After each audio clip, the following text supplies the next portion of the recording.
Les maîtres du mystère.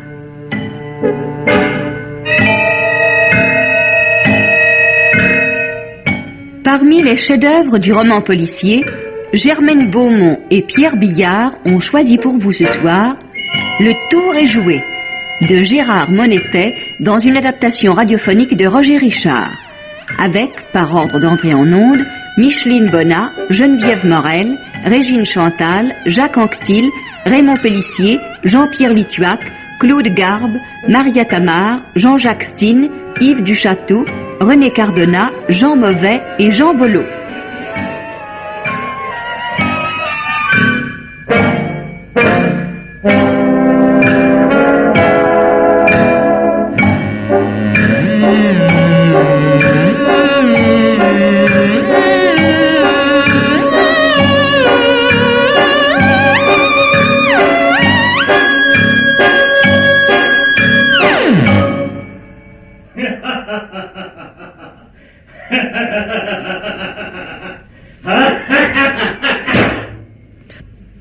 Oh, ce rire, tante Juliette. Ce rire. Tu as raison. Ta robe est très chic, ma petite Anne. C'est joli, ce tissu. C'est de l'angora beige. Je vois. C'est ravissant. Mais ça met du poil partout. Tante Juliette, je voudrais savoir pourquoi il riait. Contre qui? Moi, je sais. Marika. Tiens, Marika, tu joues à cache-cache derrière le canapé? Avec qui? Je l'ai vu. Il avait quelque chose dans ses mains. Il le faisait sauter de l'une à l'autre. Et il riait. Il est entré dans son bureau. Marika, tu sais très bien que tu n'as pas le droit de te cacher, de le surveiller. Il n'y a rien à surprendre, rien à découvrir. Ne cherche pas. Oh, si, il y a des choses. Un tas de choses. Mais je suis là, heureusement. Marika m'inquiète, tante Juliette. Quoi? Je suis ennuyée pour Marika. Qu'est-ce que tu dis? Rien. Ah bon? Quel calme dehors. Regardez, tante. Le soleil à travers le cèdre. Oh! Voici Jean qui arrive dans la périssoire. Il est allé chercher la fraîcheur sur le Loiret. Qui ça? Jean Nollet! Jean? Va au-devant de lui. Tu en meurs d'envie. À tout à l'heure, tante Juliette.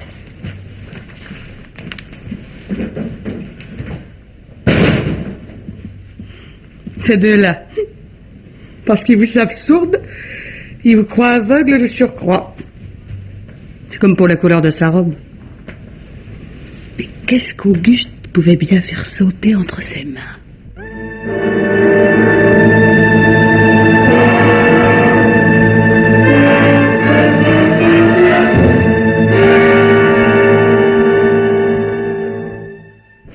Jean! Attention, Anne. On peut nous voir.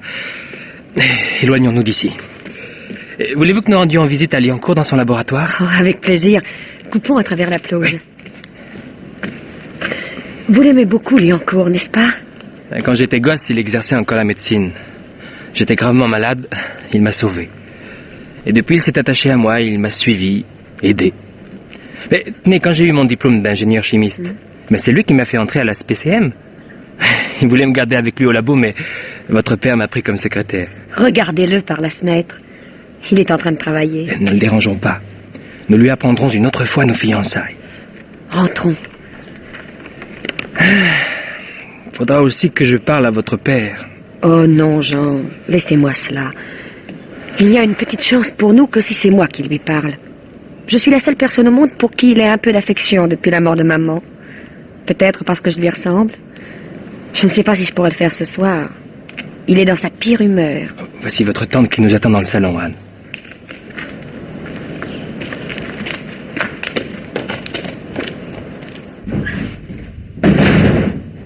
Bonsoir, mademoiselle. Mademoiselle. Ne m'appelez pas mademoiselle, s'il vous plaît. On sait bien que je suis vieille fille, à un âge où les autres sont grand-mères, mais c'est pas la peine de me le rappeler. Appelez-moi tante Juliette, comme tout le monde. Bonsoir, tante Juliette. C'est mieux. J'ai un cœur de femme, mon ami. Un cœur de mère. Je saurais le montrer. Allez, je vous laisse en tête à tête. Ah, votre tante est merveilleuse, Anne. Avec son chignon qui croule, sa silhouette de dame au chapeau vert, sa brusquerie et sa bonté. Oh, elle ferait tout pour Marika et moi. Mais elle est distraite et gaffeuse en diable. Pourvu qu'elle n'aille pas vouloir se mêler de nos fiançailles, Jean. Oh, ce serait redoutable.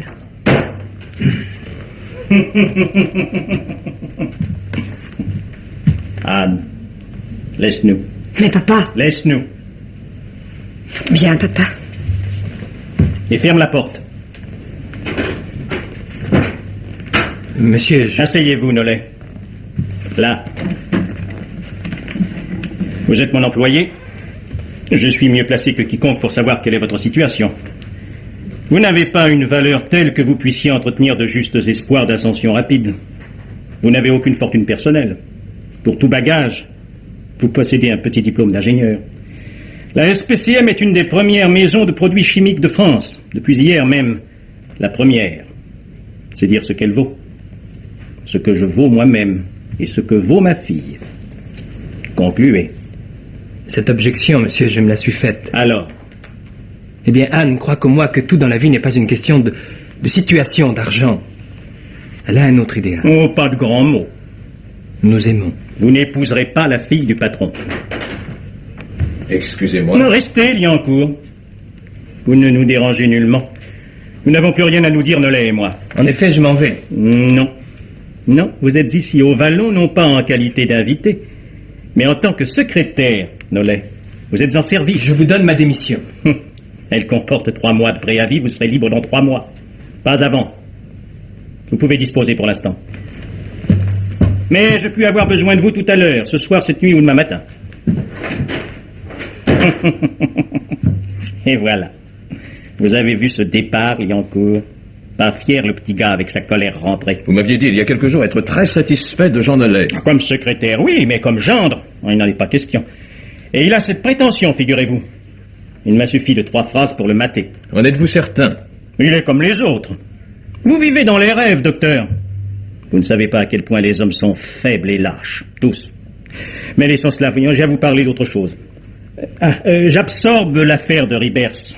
Je l'ignorais. Ribers était mon seul concurrent sérieux, mais depuis le temps qu'il mène sa maison comme on joue au poker, il devait perdre, tôt ou tard. C'est arrivé. Je le tiens. Ajoutez qu'il est amoureux d'Anne. Quoi? Je ne vante pas ma fille, Liancourt. Mais que Ribers se soit épris d'elle, ça m'a aidé. Vous comprenez? Il a signé hier soir. Mais vous connaissez Ribers pour ce qu'il est. On dit qu'il boit un peu, mais cela se soigne. On parle de son passé, de cette histoire de la mort de sa femme. Racontard. Il connaît son métier. Bridé, surveillé, dirigé, il peut rendre des services. Il est depuis ce matin directeur adjoint de la SPCM, agrandi par son apport. Le reste, cette affaire entre Anne et lui. Je n'ai donné que mon consentement. Celui d'Anne dépend d'elle seule. La SPCM repart sur des bases plus larges. Il faut exploiter à fond les branches payantes, élaguer les autres. Ah, cela m'amène à vous, Liancourt. Comment cela? Je vous ai confié il y a 10 ans la direction d'un laboratoire de recherche. Vous n'avez encore obtenu aucun résultat positif. Ce laboratoire a, par chance, été conçu pour être indépendant. Je le vends. Vendre le laboratoire? Mais ce n'est pas possible, voyons. Je sais ce que ces recherches sont pour vous, que vous vivez pour elles seules, sans penser à vous. Je vous rends hommage. Ce n'est pas dans mon habitude. Mais tâchez de comprendre, vous aussi. Ce laboratoire, mais c'est votre justification, Germain. Quand on parle de vous, de la façon dont vous menez vos affaires, de tout ce qu'il y a d'impitoyable en vous, dans votre manière de vous enrichir indéfiniment en accumulant derrière vous les malheurs, les faillites, les ruines, les suicides, vous pouvez répondre le laboratoire, les recherches contre le cancer. Allez-vous vous taire, Liancourt?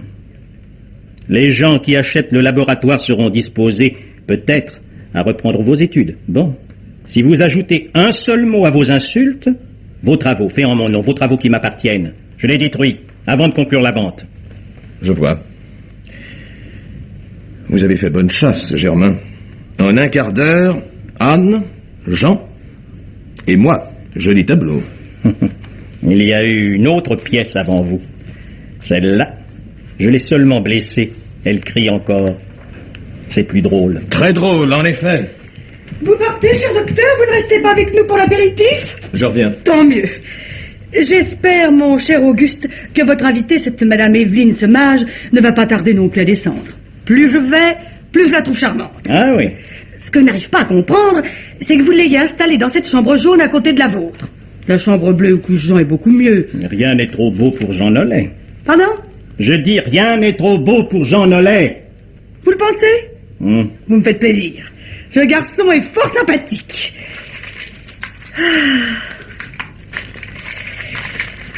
C'est comme Liancourt. Hein? Il est parfait, Liancourt. En somme, vous aimez tout le monde ici, à part moi. Ma foi. Vous aurez bientôt fini de faire l'inventaire de votre cabane. Hein? Oh, Dieu sait tout ce que vous trimballez dans ce capharnaüm portatif. Je n'ai pas de poche, moi. Faut bien que je mette mes affaires quelque part. Vos affaires. Mais regardez-moi ça. Un porte-monnaie, une paire de ciseaux, un trousseau de clés. Un petit sac d'étoffe damassée rempli de je ne sais quelle chose mystérieuse. L'énorme mognon qui vous aide à être en retard. Un démêloir, deux vieux gants jaunes boutonnés ensemble. Un écheveau de laine rose, des aiguilles à tricoter. Et un chausson d'enfant commencé. Vous attendez un bébé? Ah, ce sont vos cigarettes que vous cherchez. Vos gauloises qui empuantissent toute la maison. Et les allumettes soufrées qui vont avec. Dire qu'en un jour de lente bonté, je vous ai offert un briquet. Il marchait très mal. Il manquait toujours de pierre ou de mèche, ou d'essence. Il commence à faire nuit. Enfin, une réflexion sensée. Je vais donner la lumière. Où en étais-je? Ah oui. À Evelyne Semage. Elle est bien aimable, cette jeune femme. Elle n'est pas si jeune. Depuis quand es-tu là, Marika? J'ai vu son permis de conduire. Elle a 36 ans. De quoi te mêles-tu? Tu nous épiais dans le noir? Ne te cache pas ainsi derrière ton bras, voyons, est-ce que j'ai l'habitude de te frapper? Occupe-toi plutôt des cocktails. Mais avant, donne-toi un coup de peigne. Oui. Bonsoir. Voici notre toute gracieuse amie. Quelle splendeur que votre robe, ma chère. D'une simplicité que l'absence de bijoux met encore plus en valeur. Voilà un compliment d'un à-propos, ma chère belle-sœur. Pourquoi? Ah, voici Liancourt. Bonsoir, madame. Bonsoir, docteur. Et voici Anne et Jean. Et Marika avec le bar roulant. Laisse le bar ici, Marika. Oui. Fais voir. Mais ces verres sont sales, c'est un sensé sonne, veux-tu? Juliette, Pardon? à quoi servez-vous dans cette maison? Ces verres sont sales. Il n'y a qu'à les changer. Hein, je n'y aurais pas pensé. Monsieur a sonné. Voulez-vous changer ces verres, je vous prie? Pourquoi est-ce vous qui faites ce service, Georgette? J'ai prévenu mademoiselle, Albert a été pris d'un coup de fièvre, il a dit ça été. Ah, c'est bien. Marie-Caroline, tu n'as pas besoin des verres pour préparer les cocktails. Ne te trompe pas en faisant le mien, je te prie. Mar, Fine, Aquavit et Gin. Je vais répondre, monsieur. Non, laissez, Nollet.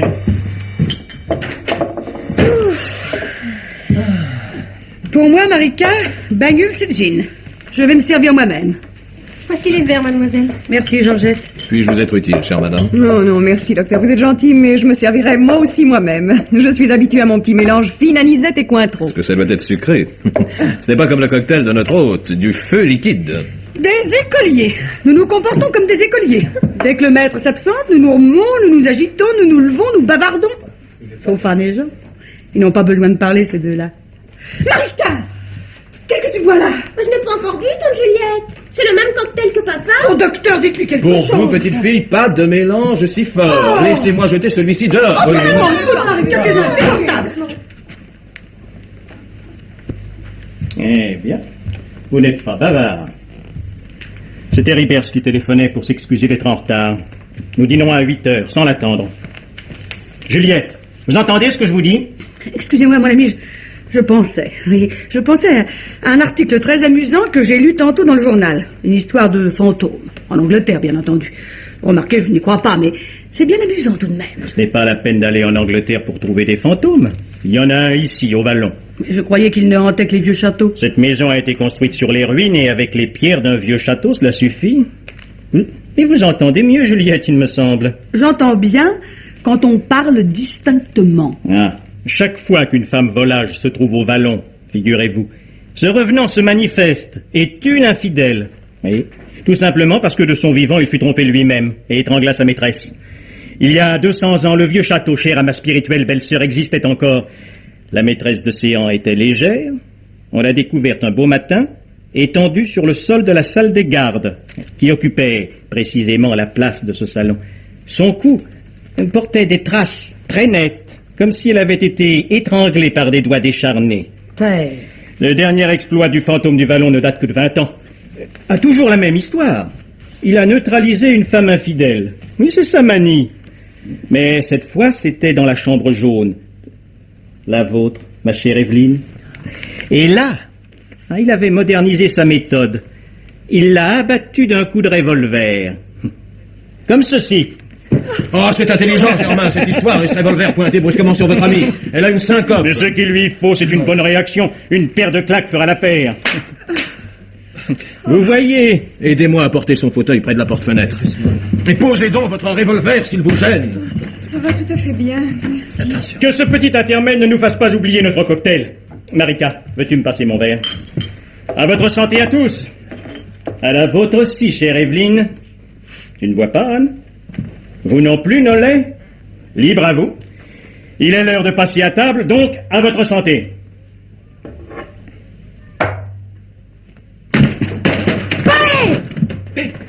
Germain, qu'avez-vous?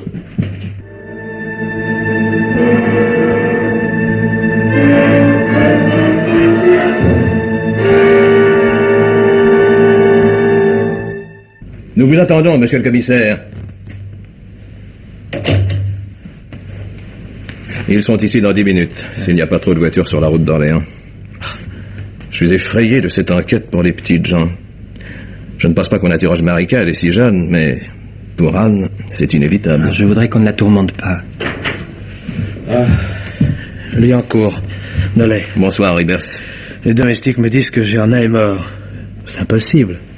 Enfin, je lui ai parlé tout à l'heure. Qu'est-il arrivé? Avant de passer à table, il a bu son cocktail habituel et il est tombé foudroyé. Enfin, vous ne voulez pas dire qu'il a été empoisonné? Il n'y a pas le moindre doute. C'est horrible. C'est horrible. Pour moi, sa disparition est une catastrophe. Où est-il? Il est resté dans le salon. Il était impossible de le considérer comme un ami, vous le savez bien. Mais on était plus ou moins obligés de s'incliner devant lui. En affaires, c'était vraiment un très grand bonhomme. Je voudrais le saluer. Est-ce possible? En principe, je devrais vous en empêcher. Mais il y a déjà eu tellement d'allées et venues dans le salon. Évitez simplement de laisser vos empreintes quelque part, vous qui n'étiez pas là. J'y veillerai.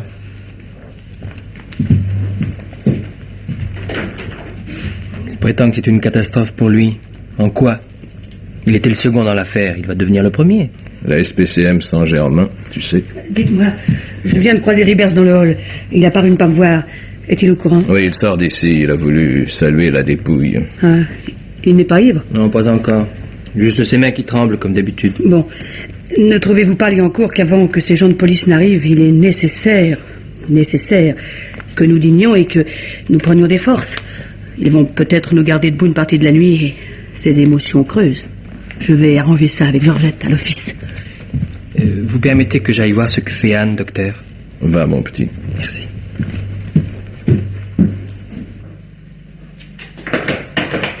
Georgette, mademoiselle. Tiens, vous êtes là aussi, Albert? Oui, je me suis levé et j'ai pris des cachets, mademoiselle. Cela ira. Mademoiselle pense bien que je n'aurais pas voulu la laisser dans l'embarras en de telles circonstances. Non plus que mademoiselle Anne. Merci, Albert. Mais si vous vous sentez trop fatigué, n'hésitez pas. Allez vous étendre. Je remercie, mademoiselle. Il faudrait servir. Auparavant, allez annoncer à madame Semage et à mademoiselle Caroline.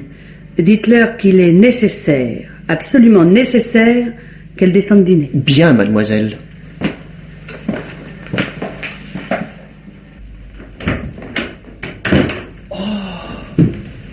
Anne, regardez ces fleurs dans la salle à manger. Des crimson rouges et des feuillages.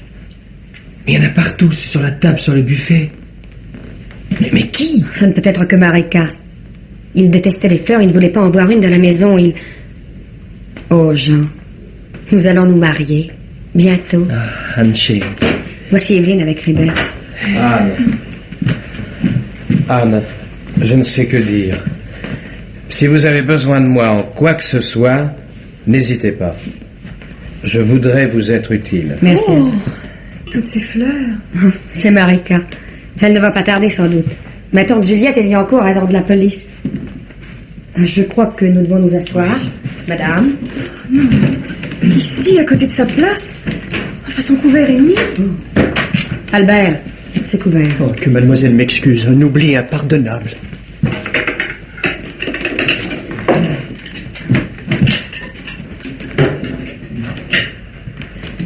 Voulez-vous venir à côté de moi, à ma gauche? Il n'y a pas à être protocolaire ce soir. Jean? À ma droite.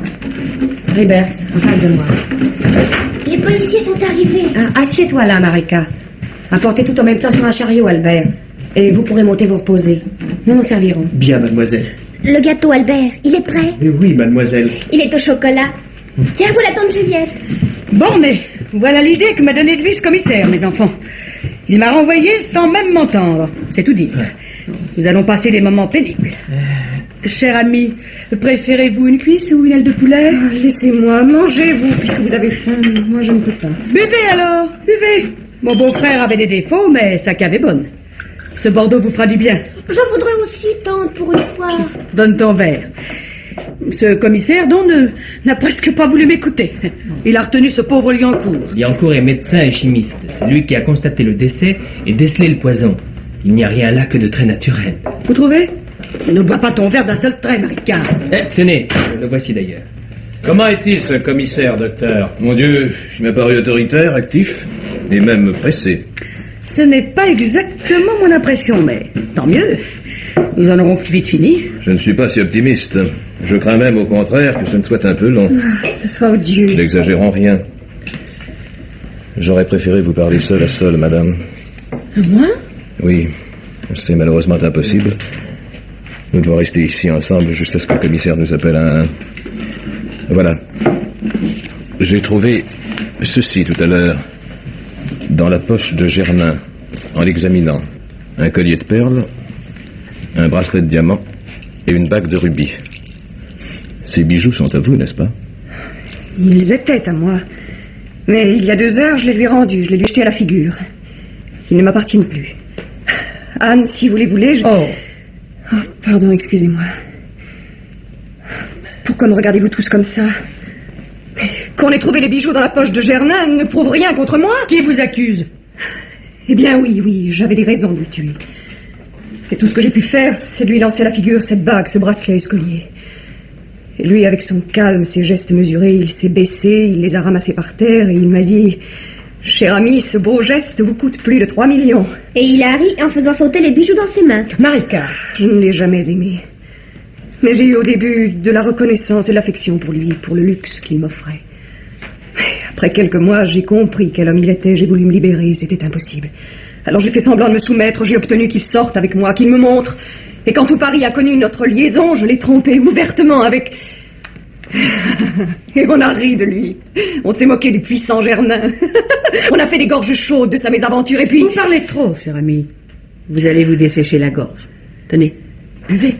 Mais pourquoi ne nous appelle-t-on pas? Je veux parler, j'ai des choses à dire. J'ai vu ce qui se passait dans cette maison. J'accuserai s'il le faut, moi aussi. Anne et Jean n'ont plus besoin du consentement de Germain maintenant. Madame. Ah non, je vous en prie. Mais vous, Liancourt, il venait de vous chasser. Et mademoiselle Surdon, qu'il traitait comme un chien. Marika, qu'il rudoyait, qui furetait partout. Toutes. Assez! Oh, je suis malade, tout cela me rend folle. J'ai besoin de repos, de calme. Qu'on me laisse. Je vais voir si le commissaire peut vous autoriser à monter dans votre chambre. Entrez. Ce que vous venez de dire, madame. Laissez, Anne, je vous en prie, ça vaut mieux. Oui, cela vaut mieux, oui. Jean le sait bien. Je n'ai pas pu obtenir qu'on vous autorise à regagner immédiatement votre chambre, madame. Mais du moins, vous n'aurez pas à patienter davantage. Le commissaire vous attend. Il faut que j'y aille tout de suite? Oui. Ensuite, vous pourrez vous reposer. C'est bien. Finissez donc votre verre, cher ami. Entrez, madame. Comme vous l'avez fait boire, tante Juliette, vous vouliez qu'elle s'enivre? Le gâteau de mademoiselle Marika. Qu'est-ce que c'est que ça? Ça, c'est mon anniversaire. Vous l'aviez tous oublié. Il y a bien 15 bougies, Albert. Oui, mademoiselle. Marika, nous te souhaiterons mieux ton anniversaire un autre jour. Moi, j'y avais pensé, Marika. Donnez-moi votre bras. Oh, le beau bracelet. Il est en argent. Ah, pas tout à fait. Oh, il est ravissant, je suis trop contente. Moi aussi. J'ai une petite chose pour toi, Marika. C'est dans mon sac. En attendant que je le retrouve, souffle tes bougies et serre-moi une part de ton gâteau. Les 15 d'un coup, vous avez vu? Mon cadeau à moi est là-haut, Marika. Je te le donnerai plus tard. Qu'est-ce que c'est, Anne? Dis-moi ce que c'est. Un sécateur. Un sécateur. Oh, c'est merveilleux. Quand vous serez retourné à Paris, Marika, nous irons acheter ensemble ce qui vous fera plaisir. C'est promis. Moi, je ne savais pas que c'était votre anniversaire. Je suis désolé, mais j'y penserai. Oh, merci, docteur. Merci, monsieur Rivers. Tenez, tante Juliette, voici votre gâteau. Et voici ton cadeau, Marika. Une torche électrique. Oh, j'en avais tellement envie. Elle est formidable. Tu l'essaieras dans le parc. Si tu servais tes autres invités en gâteau. Non, merci, Marika. Merci, Marika. Non, merci, Marika. Jean, Non, merci. oh, je ne vais tout de même pas vous imiter. C'est mon anniversaire après tout. Oh, il est fameux. Monsieur Ribers. Notre belle Evelyne peut aller se coucher. Mais enfin, pourquoi cet homme n'appelle-t-il que des comparses? Ribers n'était pas là quand Germain a bu le cocktail. Et Evelyne, c'est aussi une comparse. Ces questions ne sont pas de votre âge, Marika. Elle a eu l'occasion aussi bien que les autres. Le verre est resté sur la table pendant qu'il téléphonait. Evelyne a fait elle-même son petit mélange à ce moment-là. Oh, tais-toi, Marika. Ces pensées que tu as, c'est notre père qui est mort. Notre père. Oh, je sais. Personne ne peut le pleurer, même pas moi. Pourtant, je me souviens du temps où maman m'apprenait à l'aimer et à le respecter. Il était déjà sévère, dur.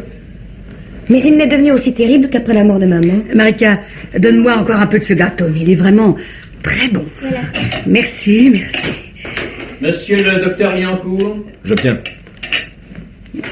Tiens, qu'il a eu vite fait d'expédier Ribers. Marika, Tante Juliette. tu es trop jeune. Tu n'as pas plus de 15 bougies. Le commissaire ne t'appellera pas. Sais-tu ce que tu devrais faire? Aller remercier Marie pour le gâteau qu'elle a si bien réussi et lui montrer tes cadeaux. Ouais. Monte dans ta chambre, Marika. Dans le tiroir de ma table, tu trouveras ton sécateur. Bon, j'y vais. Mais vous savez, je pense à vous.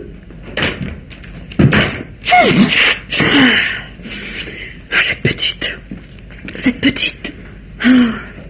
Pensez que nous sommes ici tous les trois. Vous, tante Juliette, Jean et moi. Plus que nous trois. Et que là, à côté, le commissaire continue son enquête. Sans que nous ne puissions rien savoir de ce qu'il demande, de ce qu'on répond, de ce qu'il découvre. Et si après Liancourt, il nous appelle l'un ou l'autre, ça n'aura pas de sens, n'est-ce pas? Même s'il a découvert ce qu'il cherche, il doit nous questionner tous. Je le suppose. À moins qu'il ne trouve une preuve formelle ou ne provoque un aveu, alors... Évidemment. Si seulement on entendait un écho de ce qui se dit dans le bureau. Mais cette porte... Mademoiselle Surdon. Enfin, c'est pas trop tôt. Chère tante Juliette. Oui. Elle en a oublié son sac au pied de son fauteuil. Ce qui est affreux, Jean, c'est que nous soyons si peu nombreux. C'est que les soupçons se limitent forcément à nous. C'est d'être obligé de se dire qui d'entre nous? Liancourt, Evelyne Semage, tante Juliette ou Marika? Ou moi. Oh, ou moi aussi alors. Non, je n'y ai pas pensé un seul instant, c'est impossible. C'est affreux d'accuser quelqu'un. Mais c'est plus fort que moi. Je pense à Evelyne parce qu'il s'agit d'un empoisonnement. C'est tellement lâche. Pour abattre Germain, il n'y avait qu'une chance. La surprise. Vous êtes courageuse. Alors cessons de parler à côté. Faisons pas semblant de croire que c'est Evelyne. Mais... De nous tous, c'est moi qui ai le mobile le plus puissant. Votre père s'opposait à notre mariage. Il avait refusé même de résilier mon contrat. On va me soupçonner, c'est inévitable. Rien ne me fera jamais douter de vous, Jean. Monsieur Nollet. Gardez votre confiance, ma chérie. Jean. Ce n'est pas lui. Ce n'est pas lui, ce n'est pas lui, ce n'est pas lui. Ah, pardon, madame. Je ne savais pas qu'il y avait encore quelqu'un dans cette pièce. Je suis le second du commissaire dans cette affaire. Inspecteur Télégone, comme téléphone. Mais avec un G. Je suis Anne Germain. Un témoignage nous a appris que M. Germain avait menacé dans la soirée Mme Semage avec un revolver. Le sien, si j'ai bien compris. Or, cette arme n'est pas sur lui. J'ai fouillé le salon sans la trouver, alors je viens continuer mes recherches ici. En fait, je vous prie. Il n'y a pas de placard dans cette pièce, le seul meuble est ce buffet. Ah bon, pardon. Eh ben... Dans ce tiroir... Ouais. Et le revolver, paraît qu'il l'avait posé sur une table dans le salon. On a dû le piquer. En tout cas, il n'est pas dans ce buffet. Tiens, et ça, là, qu'est-ce que c'est au pied de ce fauteuil? C'est le sac de ma tante, mademoiselle Surdon. Ah, voyons voir s'il y a là-dedans. Eh ben, mon vieux. Eh ben, il y en a des trucs là-dedans, dites. Attendez, ouais. Seulement, il n'y a pas de revolver. En somme, vous n'avez encore rien découvert. Ah, je devrais pas vous le dire, mais au point où nous en sommes... C'est pas moi d'ailleurs, à vrai dire, c'est mon collègue, un jeune. Il a eu de la veine pour un débutant. Il a trouvé le flacon. Quel flacon? Celui du poison. Et avec des empreintes digitales dessus encore. Alors il n'y a plus qu'à les comparer avec celles des suspects. On les leur prend au fur et à mesure des interrogatoires. Si bien que je me demande si c'est vraiment la peine que je continue à fouiller toute la maison à la recherche d'un revolver qui n'a servi à rien. Foutu métier. Anne, ils ont emmené Jean.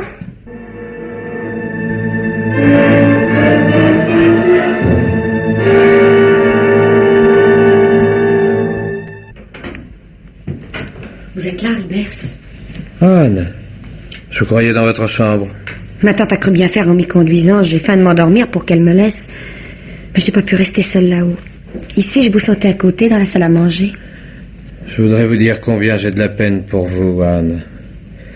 Il y a autre chose aussi dont j'aimerais vous toucher un mot. Après, il n'en sera plus question. Je ne sais pas si votre père vous avait parlé de moi. Oui. C'est malgré moi. Je lui avais demandé de ne rien faire. Je voulais vous parler le premier. J'ai compris ce soir combien vous aimiez Jean. Alors, je vous le promets, Anne, il ne sera plus jamais question de mes sentiments. Je vous remercie. Je partirai demain. La situation est pénible ici. Je suis pas un étranger, je suis presque un ennemi parce que c'est votre père qui m'a amené. Avant de partir, toutefois, je voudrais régler une dernière question. Mais j'aimerais le faire en présence de Liancourt. Permettez-moi de l'appeler. En fait. Liancourt, vous voulez venir? Vous êtes ici, Anne. Comment vous sentez-vous? Merci, mieux, cher docteur. J'ai craint qu'en Rivers n'a... Non, il s'agit d'affaires, Liancourt. Je renonce à prendre la place de Gernin à la tête de la SPCM. Mais... Voulez-vous indiquer à Anne, parmi les seconds de son père, le plus apte à lui succéder à la direction? Je n'agis pas seulement par, disons par netteté, mais ce serait une bêtise de ma part de prendre l'affaire du jour au lendemain. Liancourt a non. Marchins, sans hésitation. Marchins. Êtes-vous d'accord, Anne? Oui. Parfait. Je monte dans ma chambre mettre ceci noir sur blanc. Ne soyez pas trop long, Ribers. Revenez avec nous. Merci, Anne. On ne peut refuser à Ribers une certaine franchise. La décision de votre père de le prendre avec lui m'avait semblé au premier abord insensée, mais maintenant, je me demande... Quand vous aurez fini avec Anne, docteur, il faudra que nous parlions, vous et moi. J'ai beaucoup de choses à vous dire. Et la voilà repartie. Curieuse petite bonne femme, notre Marika. Ce soir, elle va et vient sans s'occuper de personne, comme si rien de ce qui s'est passé ne l'avait touchée. Oh, je n'aime pas son calme. Mais qu'est-ce qu'elle peut bien avoir à vous dire? Tout cela pour elle. Oh, docteur, ce cauchemar va-t-il bientôt finir? Est-ce que le juge d'instruction ne va pas comprendre que ce n'est pas Jean? Que ce ne peut pas être lui? Ne parlons pas de la lâcheté de ce crime qui suffit à l'innocenter.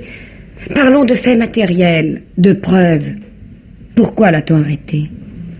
Il y avait ses empreintes sur le flacon de poison. Mais elles expliquent facilement ces empreintes. Le flacon vient du laboratoire, n'est-ce pas? Jean, allez-vous y voir tous les jours. Il a fort bien pu toucher au flacon, machinalement, causant avec vous. Ma petite Anne, c'est trop pour vous. Et vous avez besoin de pleurer. J'ai besoin que vous m'aidiez à lutter pour Jean. Je vous aiderai. Reprenez-vous, voici Marika. Je pensais pouvoir vous parler tout de suite, docteur, mais c'est pas possible. Les autres me suivent. Ce sera pour plus tard. J'espère que nous ne vous dérangeons pas. Pas du tout, Ribers. Tiens, tu es là, toi. Au fond, je me demande pourquoi nous n'allons pas nous coucher. Il n'y a plus rien d'intéressant à apprendre, n'est-ce pas? Ou bien n'êtes-vous pas encore rassuré? Vous n'êtes pas certain que Jean soit vraiment le coupable? Si, vous en semblez convaincu. Alors, qu'est-ce qui peut bien vous retenir? Vous, madame, vous croyez Jean coupable? Moi? Oui, vous. Puisque le commissaire l'a emmené... Le commissaire peut se tromper. Évidemment, on peut se tromper beaucoup sur les gens. Que voulez-vous dire? Oh, rien. Ah, si, vous avez commencé à aller jusqu'au bout. Voyons. Oh non, qu'elle parle. Si vous y tenez... Eh bien, Jean n'est pas le petit saint que vous voyez en lui. Car enfin, il n'était pas que le secrétaire de Gernin, il était son compagnon de plaisir. Et l'homme avec qui j'ai ridiculisé Gernin, c'est Jean. C'est ignoble. Anne est assez malheureuse sans que vous ajoutiez à son chagrin. Vous allez sortir. Même si je dois vous porter jusque dans votre chambre. C'est Jean! C'est Jean! C'est Jean! Oh, Jean. Jean. Oh, Jean. Docteur, ce n'était pas du cyanure, n'est-ce pas? Qu'est-ce que vous dites, Marika? Le cyanure a une odeur d'amande amère que j'aurais reconnue. Je pense que c'était de l'arsenic. Marika! Je m'intéresse beaucoup à la toxicologie, vous savez. Tout cet été, je suis allée de temps en temps dans le laboratoire. J'ai même fait quelques expériences avec des mouches. Le laboratoire est fermé quand je n'y suis pas. Vous êtes distrait, cher docteur. Vous fermez la porte du laboratoire, oui, mais vous laissez la clé dans la serrure. Elle y était encore ce soir avant le dîner pendant que vous discutiez avec papa.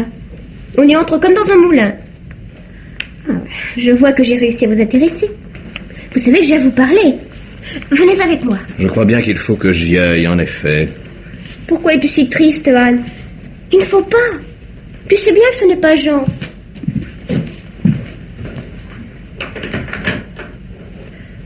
Où conduit-elle Liancourt? Puis que va-t-elle lui dire? Tante Juliette, c'est Marika qui a apporté à Père le verre empoisonné. C'est elle qui est venue m'annoncer l'arrestation de Jean.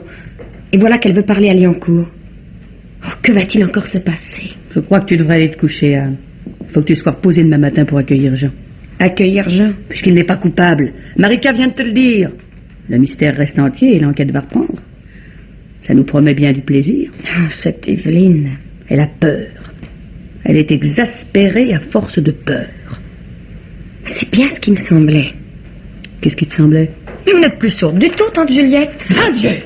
Et vous jurez par-dessus le marché? Heureusement, il n'y avait personne pour nous entendre. Mais Dieu que tu m'as fait peur. Mais pourquoi faites-vous semblant d'être sourde, tante Juliette? Laisse-moi souffler et rallumer ma cigarette. Tu veux savoir pourquoi je fais la sourde? Oui. T'es idiote par la même occasion? Oh, car pour l'idiotie aussi, j'ai fait exprès. Oh, tante Juliette, vous êtes merveilleuse. Allons, pas d'effusion. Je suis moyenne, voilà tout. Quand ton père m'a demandé à la mort de ta mère de m'occuper de sa maison et de ses 2 filles, il a dit cela dans cet ordre. J'ai vu bien vite que ça n'allait pas. Bah, je me suis aperçu aussi qu'il était jaloux de son autorité. Alors, j'ai joué la sourde et l'imbécile, pour qu'il ne se méfie pas de moi. Je n'ai rien remis d'aplomb, hélas. Et je crains bien d'avoir forcé la dose. Ton père commençait à trouver ma surdité bizarre. Mais que j'aille me trahir comme ça devant toi... Oh, nous étions seuls. Et puis, tante Juliette, pourquoi continuer maintenant? Oh, cette histoire n'est pas finie. Nous allons encore avoir des ennuis, moi comme les autres. Alors, je tiens à mon petit blindage de surdité et de bêtises. Promets-moi de ne pas me trahir. Je vous le promets. Une voiture, qu'est-ce que ça peut bien être? Jean! C'est Jean! Ils l'ont lâché! Tu vois bien?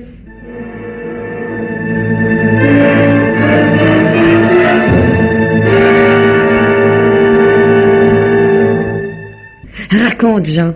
Mais Anne, tu m'as tutoyé. Toi aussi? Ah oui, mais moi je l'ai fait exprès. C'était bien mieux sans y faire attention. Raconte. Dis-moi comment ils t'ont relâché. C'est simple. Le juge était couché et nous l'avons réveillé. Alors ça l'a mis de très mauvaise humeur. Toute ma chance est là. On a l'esprit critique quand on est de mauvaise humeur. Il a épluché tout ce que lui a dit ce pauvre commissaire. Il a trouvé que les preuves relevées contre moi ne tenaient pas debout et il a refusé de signer mon mandat d'amener. Et tu n'as même pas eu à te défendre. Oh, j'en ai tout de même profité pour me justifier un peu. Mais dis-moi, Anne, Liancourt est parti? Mais non. Mais comment non?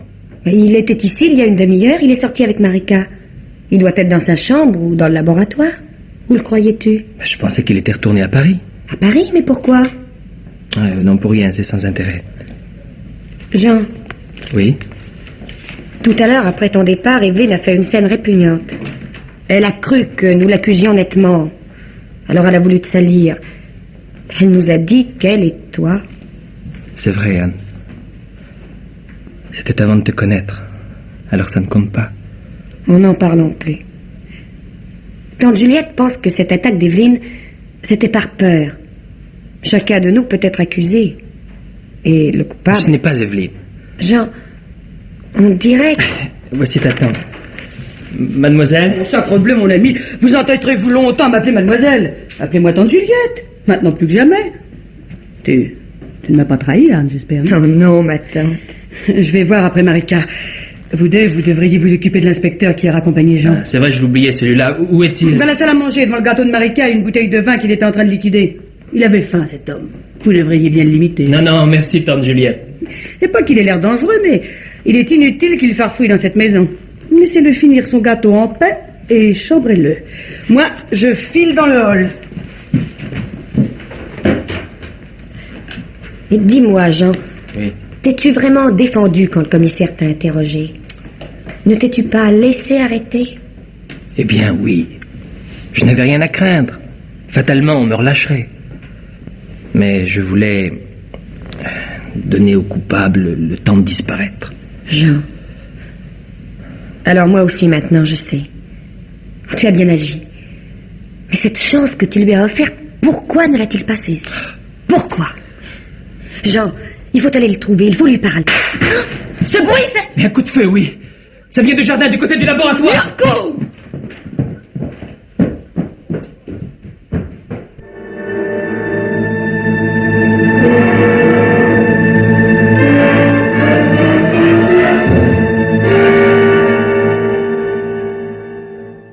Eh ben, la mort a été instantanée, il n'y a pas de doute. Non, Marika, non. Ta place n'est pas ici, mon petit. Anne, emmène ta sœur. Vite, vite. Toi non plus, tu n'as pas besoin de rester. Allez, viens, ma chérie. Et avec ce mot qu'il a laissé, le suicide ne fait pas de doute non plus. Qu'on n'accuse personne, c'est moi qui ai tué Germain. Dites-moi, c'est bien son écriture? Oui, assurément, elle est assez typique. Rapide, hachée. Assez simple. Il a écrit sa confession, reposé son stylo, écarté le bloc vers la gauche, tenez comme il est là, et il s'est tiré une balle dans la bouche. Le revolver est tombé. Au fait, ce revolver, est-ce que ça ne serait pas celui de M. Germain? Mon beau-frère avait fait graver ses initiales sur la crosse. Ah bon. Eh bien oui, Argé, regardez là. Oui, c'est bien son revolver. C'est Don Liancourt qui l'avait subtilisé dans le salon. Eh oui. Eh ben, un qui va râler de ne pas s'être trouvé là, c'est le commissaire. Il faut que je le prévienne. Il n'y a pas de téléphone dans ce bâtiment? Non, pas ici. Nous ne l'avons qu'à la maison. Eh bien, allons-y alors. Tu aimais bien Liancourt, n'est-ce pas, Marika? Tu l'aimais? Oui. Alors répète-moi ce que tu lui as dit. Tu ne devais pas l'avoir quitté depuis bien longtemps quand cela est arrivé. Non, je... C'est risqué. J'ai envoyé Albert faire du thé, ce ne sera pas trop. Tante Juliette, je voudrais vous parler. C'est bien, Marika. Montons dans ma chambre. Vite avant que tous les autres n'arrivent. Bon. Asseyez-vous, Evelyne. Vous aussi, Ribers. Si vous voulez téléphoner, inspecteur, l'appareil est derrière vous, là, sur le bureau. Oui, merci, monsieur Nollet. Non, mais à la réflexion, j'appellerai un peu plus tard. En somme, rien de presse. Je préfère ne pas réveiller le commissaire inutilement. Inutilement, en effet. Ce ne serait que pour un homme mort de plus. Le thé, mademoiselle. Merci, Albert, je servirai. Mademoiselle Juliette m'a dit d'apporter aussi du cognac. C'est bien. Mademoiselle n'a plus besoin de rien. Non, merci. Oui, un suicide, monsieur Nollet. Ce n'est tout de même pas comme un assassinat. L'enquête peut attendre un peu. Et vous trouvez normal qu'après avoir écrit une pareille confession, Liancourt ne l'ait pas signée? Oh, c'est rien n'est jamais tout à fait normal dans un suicide, hein. Oui. Par exemple, le bloc tourné de côté exactement, oui, exactement comme on tourne une feuille pour que quelqu'un à côté de vous la signe, n'est-ce pas? Les empreintes sont là, monsieur Nollet. Les empreintes du docteur Liancourt. Et rien que les siennes. Sur le revolver, le stylo et le bloc de papier. Elles m'ont bien fait arrêter les empreintes. Non. Non, jamais Liancourt ne se serait suicidé. Ou alors ce n'était pas la peine de tuer Germain. Personne ne le soupçonnait. Je lui donnais le temps de disparaître et il n'en a pas profité. Oui. Ah. Allô? Dites-moi, il n'y a pas un autre poste? Si, au premier. La seconde chambre, à droite de l'escalier. Merci, j'y vais. Mon Dieu. Pensez que tout va recommencer avec cette idée de souffler à l'inspecteur que la mort de Liancourt n'est peut-être pas un suicide. Ce n'en est pas un. Y avez-vous donc assisté? Oh, assez, Evelyne, assez. Je tiens à répondre. Non, je n'ai pas assisté à la mort de Liancourt. Quand le coup de feu a retenti, nous étions ici, dans cette pièce, Anne et moi. L'inspecteur nous a vu sortir et courir vers le laboratoire. Au fait, Evelyne, Où étiez-vous à ce moment-là? Dans ma chambre? Seul? Oui. Ben, c'est très fâcheux. Et vous, Ribers, où étiez-vous? Et Marika, qui n'est pas là? Oh. Et mademoiselle Surdon? Vous parlez de moi? Oui, mademoiselle, nous en sommes aux alibis. Et je me demandais, c'est-à-dire je demandais où vous étiez au moment du coup de revolver. Ouais. Ma foi, je venais de sortir, j'étais dehors. Dehors? Mais dehors dans le jardin ou dehors dans le laboratoire? Chère madame, votre énervement et votre petite enquête sont également inutiles. Le tour est joué. L'inspecteur vient de partir chercher le commissaire à Orléans, tout de suite après lui avoir téléphoné. Il s'imagine qu'il a trouvé un indice, je ne sais quoi. Dans le fond, il cherche encore. Moi, je ne cherche plus. Je sais. Vous savez quoi? Liancourt a été tué parce qu'il portait un secret qui condamnait l'assassin. Il a voulu garder ce secret par générosité. Ça lui a coûté la vie. Que voulez-vous dire? Remarquez, quand je dis l'assassin, je ne désigne pas nécessairement un homme, non, c'est un terme générique comme l'insecte, le ruminant, le pachyderme, mâle ou femelle. Liancourt le connaissait, mais ne voulant pas le livrer à la police, ça fait venir cet assassin. Il l'a engagé à se suicider, a écrit sur son bloc la confession que nous connaissons, en l'invitant à la signer. L'autre a saisi sa chance et a tué Liancourt avec le revolver que l'autre lui tendait. Le propre revolver de Germain, ramassé avant le dîner par précaution. Quelques secondes lui ont suffi ensuite pour essuyer l'arme et y appliquer les empreintes de ses victimes. Cette reconstitution du crime est remarquable. Suffisait de savoir que Liancourt avait un secret. Le reste allait de soi. Ah, oui, c'est vrai. Le fameux secret. C'était le secret de Marika.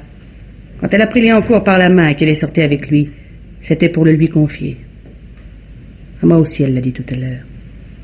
Comme je tiens à la vie, moi, je ne garderai pas ce secret pour moi. Un petit secret de rien du tout, vous savez. Marika a remarqué un détail infime que l'assassin ne pouvait pas prévoir, mais qui flanque par terre toute sa belle combinaison. Mais abrégé, au fait. J'y viens. Le cocktail d'Auguste était le seul dans lequel entrait de l'aquavite. Et Marika a remarqué que la bouteille d'aquavite a été changée entre la mort de son père et l'arrivée de la police. Donc, le poison était dans l'aquavite avant la confection des cocktails. On l'y avait versé à l'avance. Quelqu'un connaissant nos goûts à tous. Et le coupable n'est plus nécessairement l'une des personnes présentes au cocktail, Evelyne, Anne, Marika, Jean Liancourt ou moi-même. C'est peut-être aussi bien quelqu'un qui s'était trouvé au ballon dans la journée ou la nuit précédente, sans y être juste avant le dîner. Ou bien encore, quelqu'un se trouvant au vallon sans être dans le salon à ce moment précis. Par exemple, les domestiques. Et... Comment les domestiques?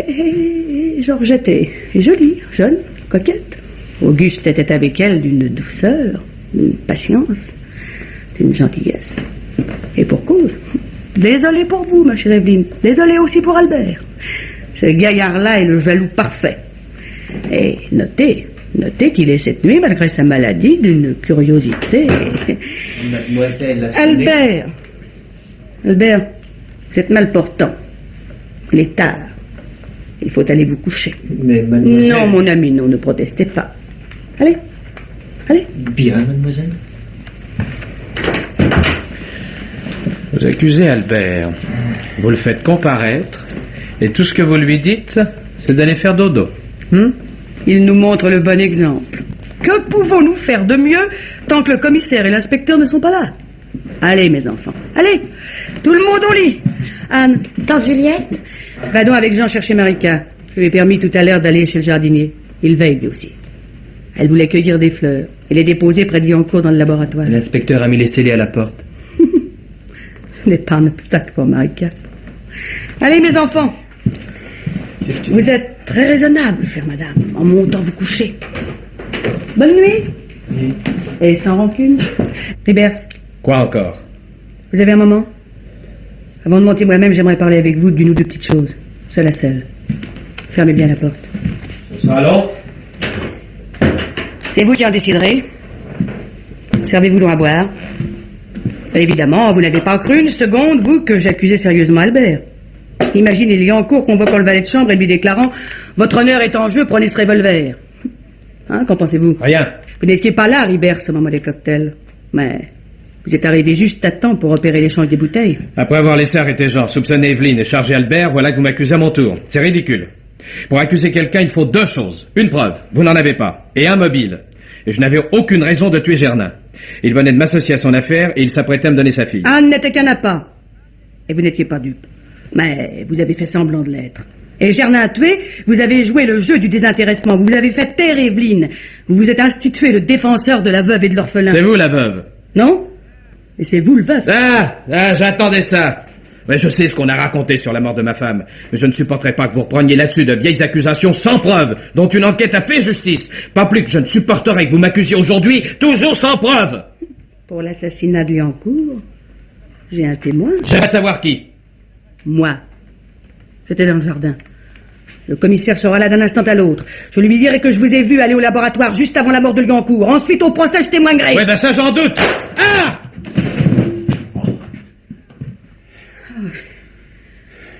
J'ai quand même eu chaud. Pas de bobo, non? Ah, moi non, mais lui, inspecteur, vous ne l'avez pas raté. Ouais. Je voulais simplement le désarmer.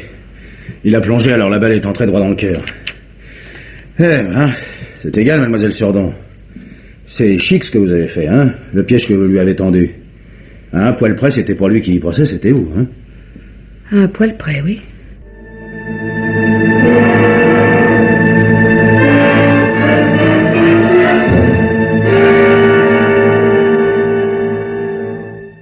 Alors? Elle insiste pour parler à un commissaire. Elle dit que c'est au sujet de l'affaire Germain. L'affaire Germain? Ah, attendez donc, j'y suis. Ça remonte bien à 2 ans, ça. C'est pas le quai qui s'en est occupé, c'est la brigade d'Orléans, c'était sur son territoire. Quel nom a-t-elle donné? Mademoiselle Surdon. Elle a l'air un peu drôle. Elle veut faire une déposition et elle a l'air d'y tenir vraiment. Faites-la entrer.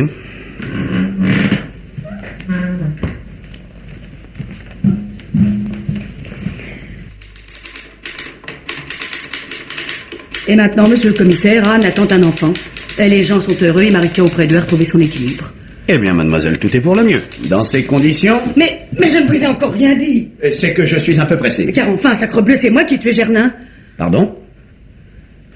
Quand on a arrêté Jean, pour un peu, j'avouais tout. Heureusement, on l'a relâché. Là-dessus, Marika a raconté l'échange des bouteilles à Liancourt qui a accusé Ribers, lequel l'a tué. Je résume, n'est-ce pas? Un peu trop. Voyons, vous auriez tué votre beau-frère. J'aurais. Et j'ai, monsieur. Il avait vraiment fait trop de mal, je ne pouvais plus l'attendre. J'ai empoisonné l'aquavit, il était le seul à en boire. Et j'ai remplacé la bouteille après coup. C'était inutile, remarquez. Vos collègues d'Orléans n'ont même pas saisi les bouteilles. On se donne du mal, parfois. Avec Ribers aussi. J'ai fait du beau travail. Je ne l'avais pas vu se diriger vers le laboratoire, vous savez, mais j'ai bluffé. Remarquez qu'au début, je ne comptais pas lui mettre mon crime sur le dos. Ah, non? Non. Mais en voyant qu'il avait assassiné Liancourt, je me suis dit, d'une pierre 2 coups. Il ne sera pas guillotiné davantage pour 2 crimes que pour un, et moi, je m'en tirerai. Mais... Il ne suffisait pourtant pas de faire arrêter Ribers. Au procès, il se serait défendu comme un beau diable d'avoir tué Germain. On risquait de remonter jusqu'à moi. Alors, j'ai mis Télégone dans le coup. Télégone? Inspecteur d'Orléans. Ribers avait beaucoup bu ce soir-là. Il ne se contrôlait plus. J'ai poussé à bout. Il a eu la réaction violente que j'escomptais. Et l'inspecteur l'a descendu sans le faire exprès. Pour me protéger. Je suis assez fier de moi. Faire abattre son ennemi par un policier. Et je le dis, n'est-ce pas, pour une débutante. Voilà. C'est tout. Parfait.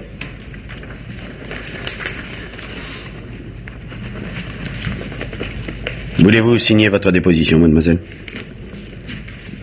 Sans la mort de Liancourt, remarquez, je n'aurais pas parlé. C'est la seule mort dont je ne sois pas coupable, en somme. Et elle pesait sur ma conscience. Curieux, n'est-ce pas? Mais que fait-elle?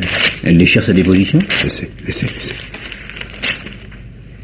C'est joli, les confettis qu'on peut faire avec une feuille de papier.